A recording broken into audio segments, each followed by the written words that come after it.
they go to these horse trades, stockyard sales. They sold stock, they sold cattle, but they also sold liquor. They'd be liquor out of the back of them trucks, them cattle trucks. You know, and they trade liquor, you know, just like trading money. You know, liquor was just as good as money.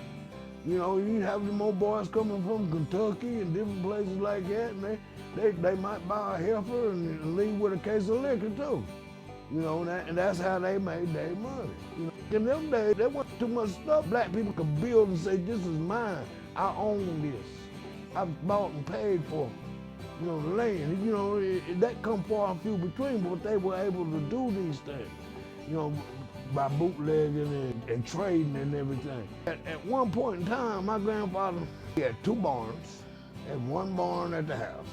He would put the liquor in the 55-gallon drums and pour the corn over top of it and the feed and this and everything in a different drum.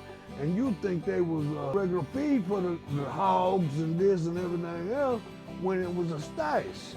You know, he only kept a certain amount near the house. They would pour it up in the pint bottles and sell it.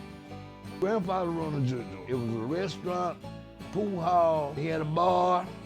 He had a kitchen. They had a dance floor. That's how he sold his liquor. He sold his beer. 3 plays or 4 plays for a quarter on the jukebox.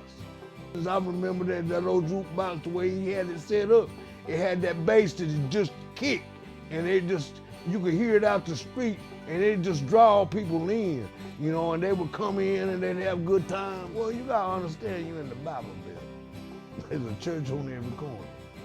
But that, you know, you could just about say there's a moon. Back then, you probably could say there's a moonshiner on every corner.